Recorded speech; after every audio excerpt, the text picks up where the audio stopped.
গ্রামের কোণে ছোট্ট এক ঘরে রতন কৃষক মৃত্যুর দিন গুনছিল অসুস্থ হয়ে বিনা চিকিৎসায়। তার স্ত্রী রত্না আর ছোট্ট এক মেয়ে লতা তার সাথেই বাস করত। তোমার অবস্থা তো আগে থেকে উন্নতি হচ্ছে না, মনে হচ্ছে অসুখটা আরো বেড়েছে। এবারের অসুখ হয়তো আমাকে আর ছাড়বে না। তোমাদের কাছ থেকে চিরতরে বিদায় নিয়ে যেতে হবে। এসব কি বলছো? তোমার কিছু হবে না। আমরা তাড়াতাড়ি শহরে নিয়ে যাব, তোমাকে ভালো করে চিকিৎসা করাবো। কি করে নিবি মা? আমি তো কতদিন মাঠে কাজ করি না, আর অত টাকা জমানো নেই যে আমাকে নিয়ে শহরে চিকিৎসা করাতে পারবি। তোরা নিজেদের জন্য চিন্তা কর। বউ, যে টাকাগুলো আছে জমানো সেগুলো দিয়ে বাজার করে কয়েকদিন চলতে পারবে। শুধু শুধু আমার ওষুধের উপর আর একটা টাকাও খরচ করো না। হয়েছে, তোমাকে তো চিন্তা করতে হবে না, আমি যাচ্ছি। আমাদের যে আখের বীজগুলো ফেলা হয়েছিল জমিতে, গাছগুলো কতটুকু বড় হয়েছে সেটা দেখতে হবে। লতা, তুই এখানেই থাক, তোর বাবার দেখাশোনা কর। মেয়েটা আমার দেখাশোনা করতে গিয়ে নিজের পড়ালেখা কত পিছিয়েছে জানো? আমাকে নিয়ে চিন্তা করো না, আমার দিন এসে গেছে। এই অসুখ আর সারবে না। তোমাকে বললাম তো এসব উল্টোপাল্টা কথা না বলতে। লতা, এখন আমি গেলাম। ঠিক আছে মা, জলদি এসো। এভাবেই দুঃখ দুর্দশার মধ্যে তাদের দিন চলছিল। এক টুকরো জমিতে আখ চাষ করেই তাদের সংসার চলত। মা দেখো, বাবা কোনো সারা শব্দই করছে না, কোনো কথা বলছে না সে সকাল থেকেই। তুমি মাঠে গিয়েছো পর থেকে চুপ হয়ে আছি। কই দেখি। লতা, যা তো, তাড়াতাড়ি তোর কবিরাজ চাচাকে ডেকে নিয়ে আয়, সে যদি কিছু বলতে পারে। ঠিক আছে, এক্ষুনি ডেকে আনছি।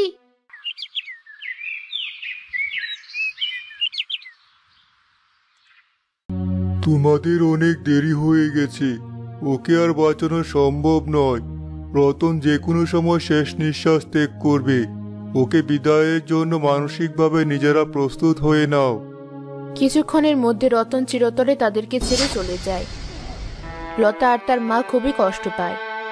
এভাবেই আরো কয়েকদিন চলে যায়। লতা, বেলা হয়ে গেছে, তুই স্কুলে যাওয়ার জন্য তৈরি হয়ে নে। আমিও মাঠে যাচ্ছি, আখগুলো ভালোই বড় হয়ে গেছে। ঠিক আছে মা, স্কুলে যাচ্ছি। তবে আমার কিছু টাকার প্রয়োজন হবে, পরীক্ষা শুরু হয়ে যাবে, তাই আমার পাওনা টাকা পরিশোধ করতে বলেছি স্কুল থেকে। ঠিক আছে মা, তুই যা, আখগুলো বিক্রি হলে কয়েকদিনের মধ্যেই টাকা পরিশোধ করে দিব। ঠিক আছে মা।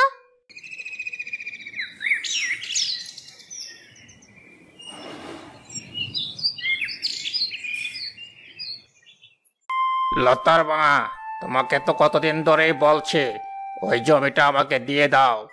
ওর আশেপাশে সব জমি আমার। ওই জমিটুকু পেলে আমি সেখানে মন মতো বড় করে খামার দিতে পারবো। এ কি বলছেন জমিদার সাহেব? ওই এক টুকরো জমি আমার আছে। আমার স্বামীর সে সম্বল ছিল সেই এক টুকরো জমি, আর আমি সেখানে চাষ করি। মেয়েটাকে নিয়ে সংসার চালাই তো ওই দিয়ে। সেই জমি আমি বিক্রি করতে পারবো না। আমি তো আর তোমাকে সেই জমি মাগনা দিতে বলছি না, আমি টাকা দেব, তার বিনিময়ে তুমি জমিটা দেবে। এখন এভাবে না করছো কেন? জমিটা আমাকে দিয়ে দাও, তা না হলে কিন্তু ভালো হবে না। লতার মা অনেক বোঝানোর পরও জমিদার বুঝতে চায় না। ঠিক আছে, তুমি আমার কথা শুনবে না।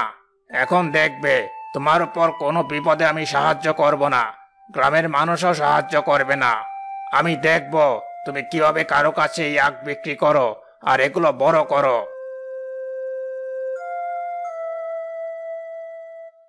কি এমন বললাম?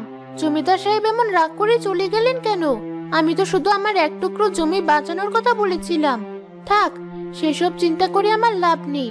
মাঠে গিয়ে আখ গাছগুলোর কি অবস্থা দেখে আসি।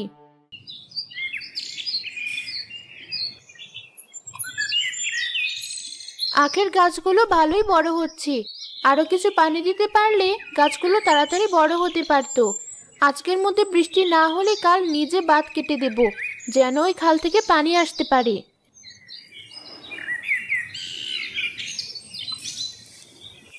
মা, তুমি এখনো মাঠে কাজ করছো? আমি তো স্কুল থেকে ফিরে এলাম। ভালো করেছিস, এখন মা মেয়ে একসাথে বাড়ি ফিরে যাব। মা, তোমাকে খুব চিন্তিত মনে হচ্ছে, কিছু হয়েছে? তেমন কিছু হয়নি, বাড়ি চল।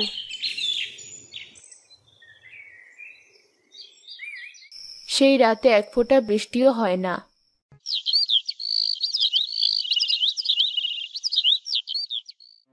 না, রাতে তো কোনো বৃষ্টি হলো না। দেখি খাল থেকে পানি আনতে পারি কিনা। রাস্তার ওই পাশেই আছি।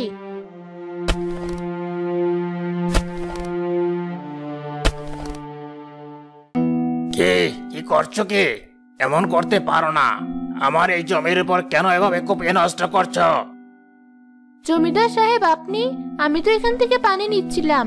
এই খালের পানি না পেলে তো আমার ক্ষেতের আখগুলো ভালো করে বড় হচ্ছে না। সেসব আমাকে বলে তো লাভ নেই। এই খালের পানি নিতে হয় নেবে, কিন্তু এভাবে আমার জমির আল কুপিয়ে নিতে পারবে না। এটা কেমন কথা? এভাবে যদি আমি কেটে না দিই তাহলে পানি কি করে যাবে আমার ক্ষেত পর্যন্ত? অত কথা আমি বুঝি না, তবে এখানে জায়গাটুকু আমার পড়েছে। যদি আরেকবার কোদাল ব্যবহার করেছো তাহলে কিন্তু বিচার সালিশ হয়ে যাবে। তখন আমাকে বলো না যে জমিদার মশাই শুধু তোমার উপর জুলুম করে। এখন আমি কি করব? এভাবে চলতে থাকলে তো আমার জমি শুকিয়ে কাঠ হয়ে যাবে। আমি কিভাবে আখ বড় করব?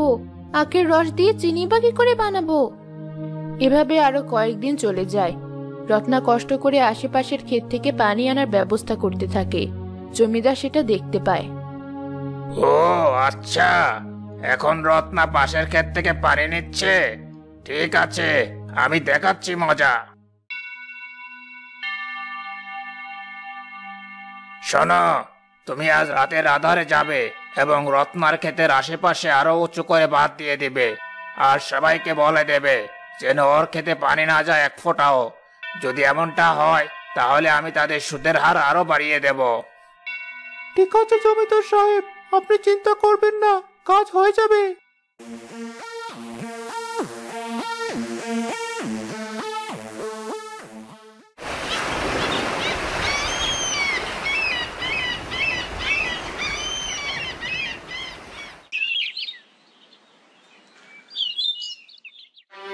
জমিদার সাহেব ঠিকই বলেছিলেন। সে তো হাত ধুয়ে আমার পিছে পড়ে গেছে। এখন আমি কি করব? আখ দিন দিন শুকিয়ে যাচ্ছে। কয়েকদিনের ব্যবধানে রত্নার সব আখ ধীরে ধীরে মারা যায় এবং তার মাঠ হয়ে যায় একদম শুকনো খড়খড়া। এ কি হয়ে গেল আমার? কিছুদিন আগে আমার স্বামী মারা গিয়েছে, আর এখন আমার এই ক্ষেতের এই অবস্থা। আমি আমার ছোট মেয়েকে নিয়ে কি করে দিন চালাবো? আমার সংসার কি করে চালাবো? জমিদার এত নিষ্ঠুর কি করে হতে পারে না আমার সাথে?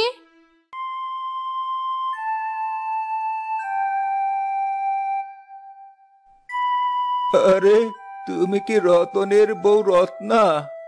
আমি তো রতনকে খুঁজতে এসেছিলাম। এরপর গ্রামের লোকের মুখে শুনলাম রতন নাকি কয়েকদিন আগেই মারা গিয়েছে। আপনি ঠিকই শুনেছেন। আপনি কি করে আমার স্বামীকে চিনতেন? সে অনেক কথা। একদিন তোমার স্বামী আমাকে সাহায্য করেছিল। তা তুমি এভাবে কেন কাঁদছো? কি হয়েছে? রত্না সে বুড়ো লোককে সবকিছু খুলে বলে। ও আচ্ছা, এই ঘটনা। বুঝতে পেরেছি। তোমার স্বামী আমাকে একদিন খুব বড় উপকার করেছিল। এজন্য আজ আমি তোমার স্বামীকে উপহার দেওয়ার জন্য এসেছিলাম। এখন মনে হচ্ছে ঠিক সময়ই এসেছি। চিন্তা করো না মা, আমি এখনই এই মাঠে কিছু চিনি প্রকট করছি।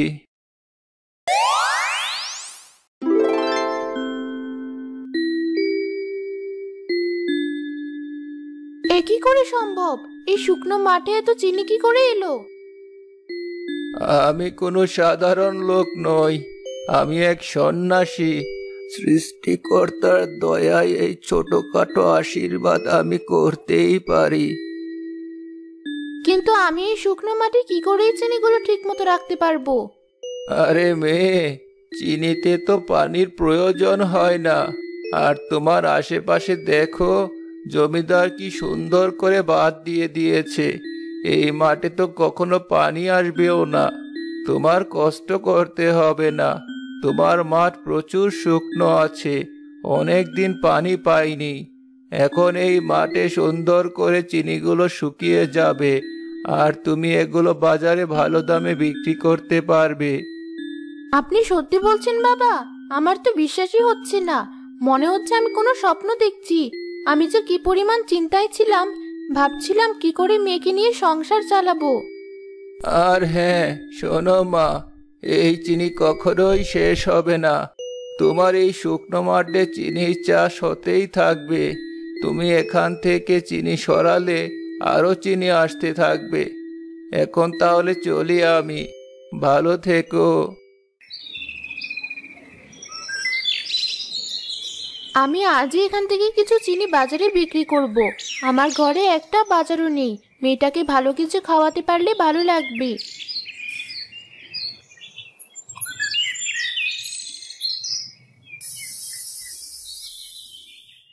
এ আমি কি দেখছি?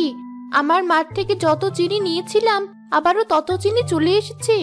সন্ন্যাসী বাবা ঠিক কথাই বলেছে। অবিশ্বাস্য। এভাবেই দিন চলতে থাকে। কয়েকদিনের মধ্যেই রত্না চিনি বিক্রি করে ভালো টাকা রোজগার করে ফেলে। জমিদারের কানেও এই খবর যায়।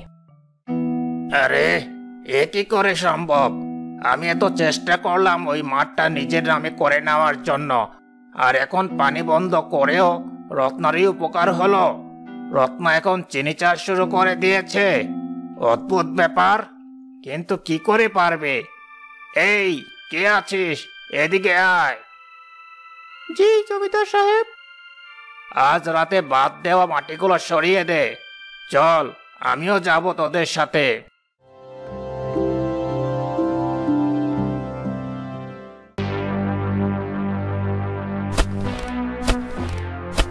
এ কি করে সম্ভব? এই বাদ কেমন করে দিয়েছে এলি? আমি মাটি কপিয়ে সরাতেই পারছি না।